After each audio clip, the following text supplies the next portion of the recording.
And next, we do have more performers, you guys. 2 more before intermission. I think 2, 3, I don't know. Some performers. It's a full show. Okay, next, a fellow stage manager, because that's kind of what I do. She's stage managing the masks we wear through Nickel Plate Players. And she's going to be stage managing a Diva Fest. It's kind of a theme here tonight, even though we didn't realize. That's going to be Moon Beneath Her Feet, directed by Casey Rosser. And she's going to BSU for directing in the fall. Awesome. So, ladies and gentlemen, Abigail Radwick.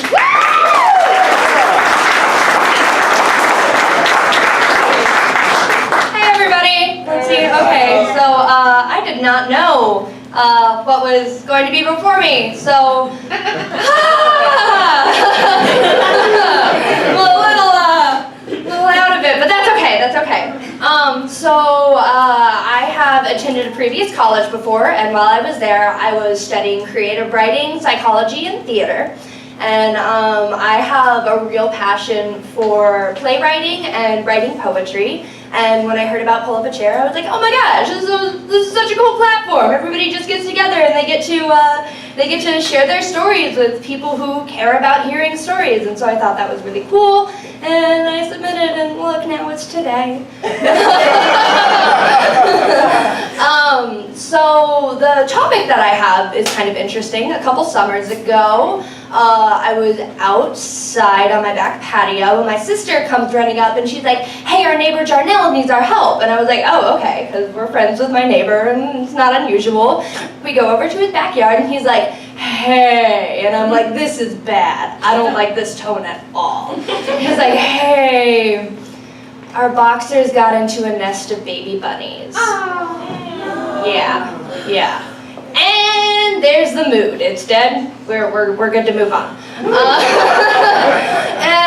I thought, it's a terrible and tragic thing that these young innocent lives have to end before their time. But it got me thinking on the topic of mercy killings. And so my poem today, my slam poem, is called Mercy Killings.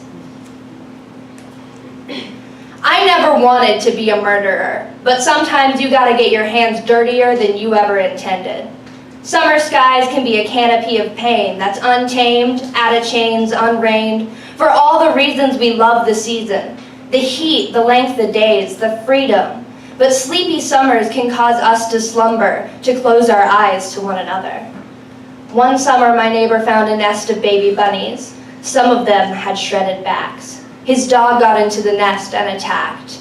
He asked me if I would put them to rest. For this killing, it was strength that he lacked. The first bunny was the color of steel, and it was already cold in my hand. Its eyes screwed shut as if weeping. It didn't make sense that I had to kill something so young and sweet, that this life would be unbegun by me, and that there are far better things to end, like the mosquitoes I swat. I shook as the bunny had at my touch when I finally gripped the hammer. And I hated how the power made me feel. The fading, fragile life made me question what's real, but I knew it must be done, because the life was already gone. Maybe considering the death penalty gets people too close to home, but I implore you to consider what we see. Hypocrisy and bureaucracy. People defending slave owners and Nazis. Shouldn't we think about a mercy killing of problems that have crossed the line of decency? The baby bunnies that we found were fated to die, and I still feel like I didn't have the right to take it out myself. But I challenge you to look me in the eye and tell me it's kinder to let an infant die painfully and slowly than to snuff out the receding life in a single hammer stroke. Because sometimes things just need to fucking end. Like when you tell a lover that there is another and they refuse to let you go, or when a friend shows their true colors by mocking your brother and you realize that people don't understand that it's better to let the past die. The goddamn Second Amendment shouldn't have lasted this way. And I'm sorry if a Class A drug like marijuana makes me feel like I can handle day-to-day tasks. And the law said that's not okay. Drugs never help people. That's why we have vaccines, right? We just made it legal in Indiana to purchase alcohol on Sundays because we were sick of stocking up sometime before. This old law died and it'll be better for everyone. So surely we can make it a little bit harder to obtain an assault rifle. Because if something doesn't make sense, you change. And I'm looking at you, Dix, because thoughts and prayers are not enough. You don't stand by and let death writhe out of bunny carcasses with intestines spilling out of their backs like a mutilated jump rope and simply mutter a prayer. You don't walk away from a needing nest of the innocent and just send good vibes. You take action.